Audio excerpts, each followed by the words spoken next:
All right, this is my Echo 590 direwolf that I've actually converted to a 620. It has been ported and polished by yours truly, and it is a very fast saw. Well, it's not that fast, strong. It's a very strong saw. It doesn't turn high RPMs like that 5,000 is going to do. So it's very possible that 5,000 is going to just beat it. But this has a C83 chain, and from my tests, the Steel RS 325 chain and the C83 3/8 chain, this is a Husqvarna 3/8 chain, they're very comparable.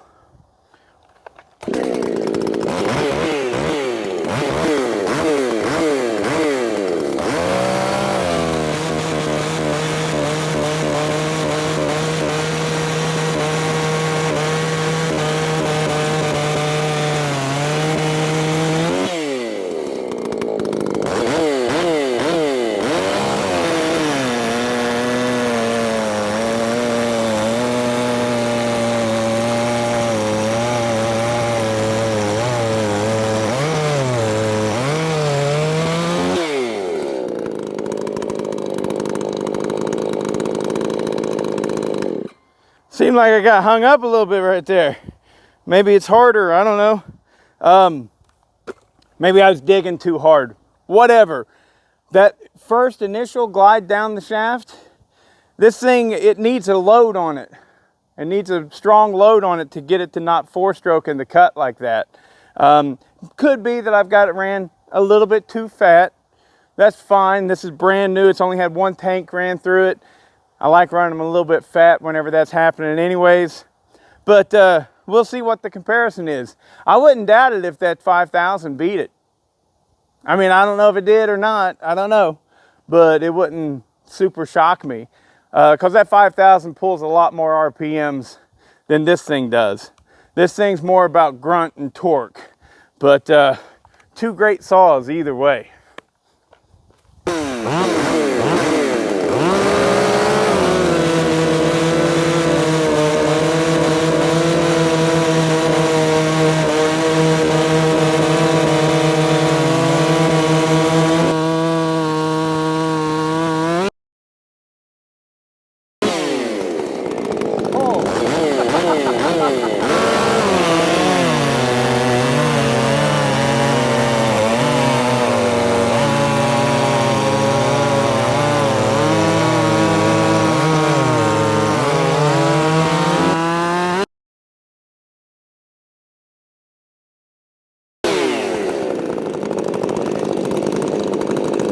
Dun, dun, dun. I guess probably everybody knew that was going to happen. But I thought it'd be closer, especially not. I mean, the way that it turned out, that the direwolf blew it away on the easy glide down the shaft, and it's sitting there just bouncing off of its freaking either four-stroking or bouncing off of its rev limiter, whatever it's doing. You know, and it just blew it away by 3 seconds. And then on the vice grip, whenever I'm dogging them in, I was just, I guess the 620, it just felt natural to push it harder, you know. I pushed it too much. Obviously, I slowed it way down because it only beat it by about a second whenever I was dogging them in. Whereas with the Redmax, it was extremely close both times, right? It was only like 1/10 of a second off from its gentle glide to its being dogged in. So it was very close right there. But anyways, both fantastic saws. If you're new to the channel, or even if you're not and you're wondering about the bar that's on that on the direwolf, the Echo 620 direwolf, ported by Bodie. That's my name. I know it's a weird name. Anyways, the bar that's on there is a Sumura lightweight bar. You can see that, but it's 22 inches. I really like having a 22-inch bar on that chainsaw because a 20 just feels like it's a little bit too small. Like, what are you doing? You know? And a 24, I mean, it'll pull a 24 no problem. But especially now, I mean, it's running good. I can't wait till that thing's got 10 tanks in it, because we all know that the Echoes don't break in. I mean, quickly. They take a long time to break in, and that's a completely brand new piston and cylinder, and I love it. I love it. It runs so good. It feels like this is the way that chassis was always meant to run. But it's going to get even stronger whenever it breaks in. You know, I love that. I wouldn't doubt it.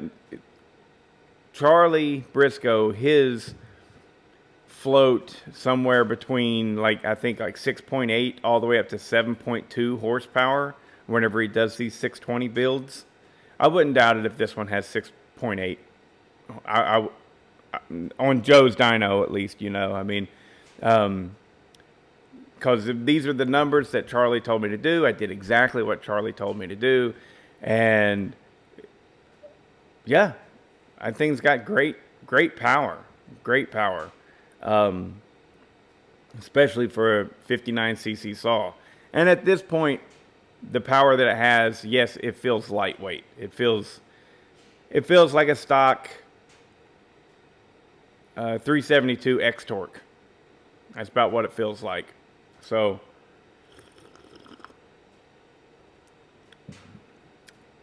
and it's right there neck and neck with the Steel MS400. So yeah, it feels like a hot rod. It feels like it's got more torque than that 400 does. I definitely believe that it does. It also feels like it doesn't have as much RPMs. No. But anyways, whatever. That bar, 22 inches, in my opinion, is just perfect for this chassis. It feels great. I've said it before. I'm not one for walking around with a big long bar that you don't need. I just don't like that. And if you do, that's fine, of course. You know, my property is really hilly, really hilly, and I get older by the day, and so whenever I'm climbing up and down these hills, I tend to lay that saw on my thigh and move with it and stuff. And so you don't want to do that, especially if you're not a person that wears chaps. I don't wear chaps unless I need to. I'm in a situation where I feel that I should be wearing chaps, right? And again, that's just me. Safety police, back off. But combine no chaps with a long bar and these heels that I'm walking around, it's not a safe situation, you know. So that's why I don't like running a long bar. And plus, you know, you put a long bar on this Echo, it really feels front heavy. You know, it just wants to drag the ground completely. Because for a 60cc saw, it's kind of big and bulky and heavy. But, you know, it's not a 70cc saw. It doesn't have that heft and weight to it. And so, yeah, put a long bar on there, it's constantly tipped down in it big time. I mean,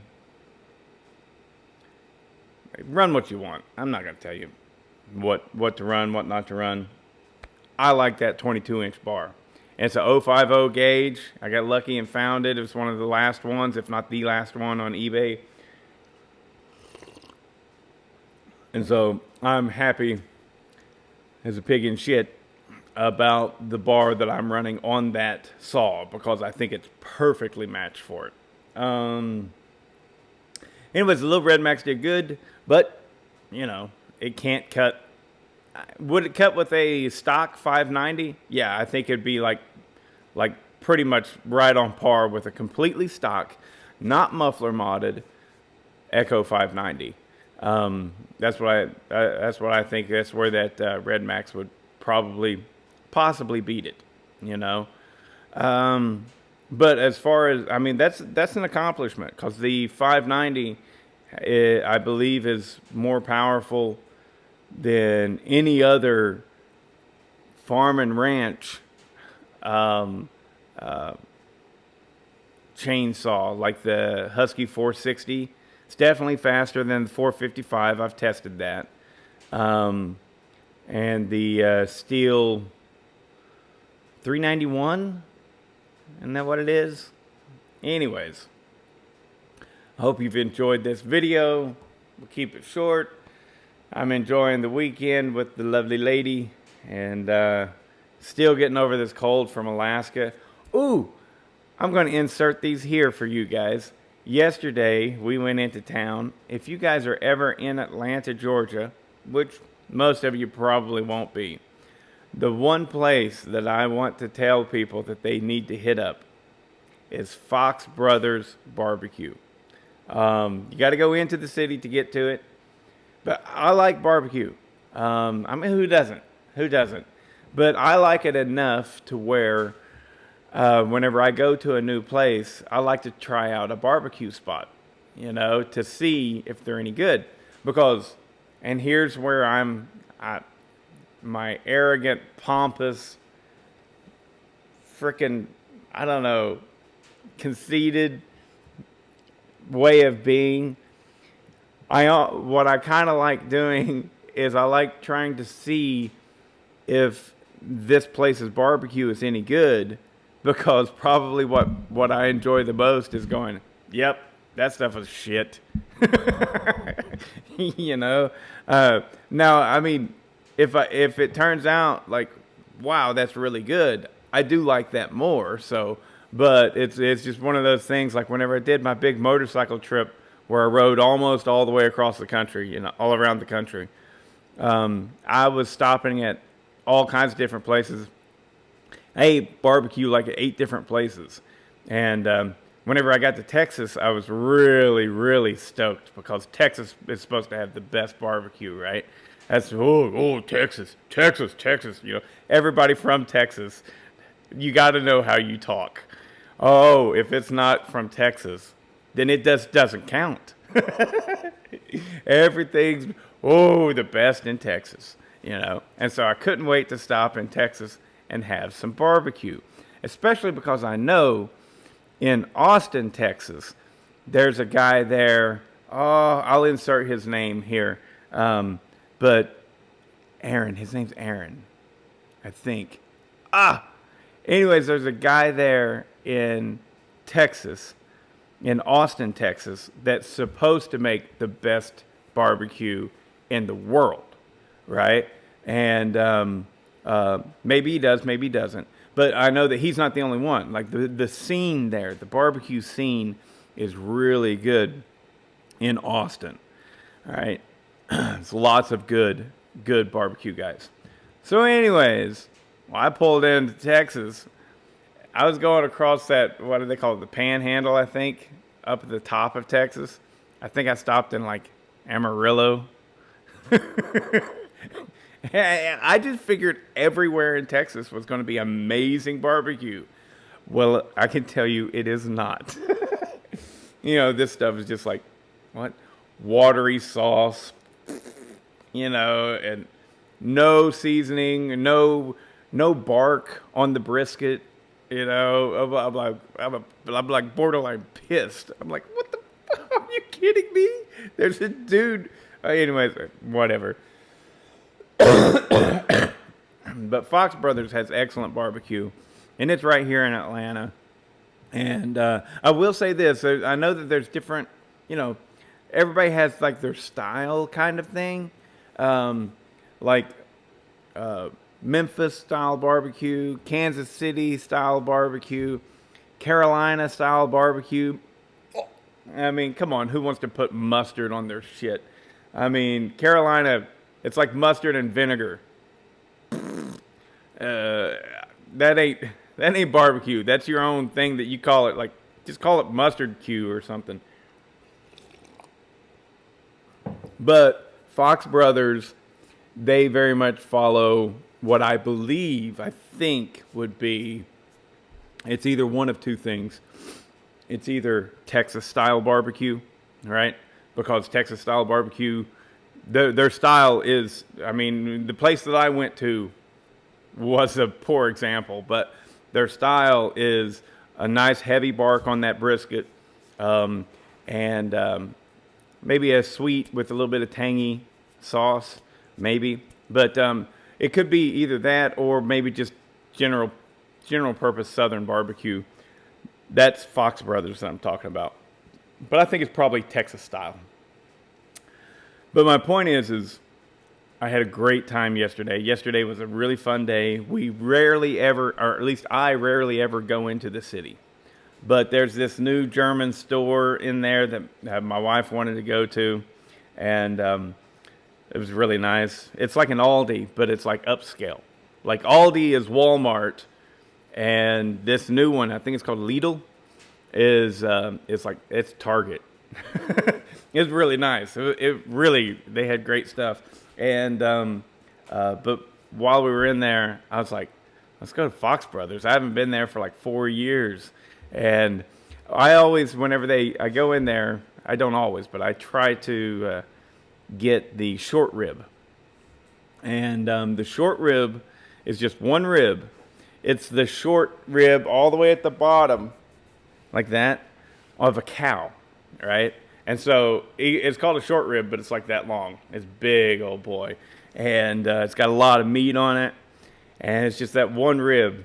And, it was good.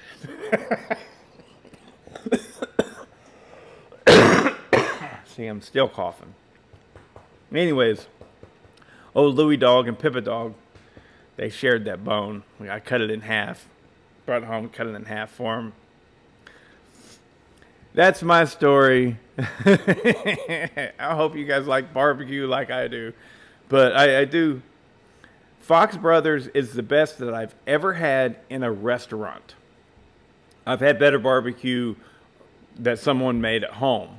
I've made better barbecue a couple times in my life. But whenever they're doing it in a restaurant and they're getting quality as good as or at least close to what a really good grill master can do at their home, and then that's a good restaurant, you know. And I had this chili mac. What do they call it? I think they call it chilleroni, but it's macaroni and cheese and chili mixed together. It was good. I was so pissed though because they didn't have okra. They're like, okra's out of season. Give me some okra. Oh yeah, this channel's about chainsaws. Later.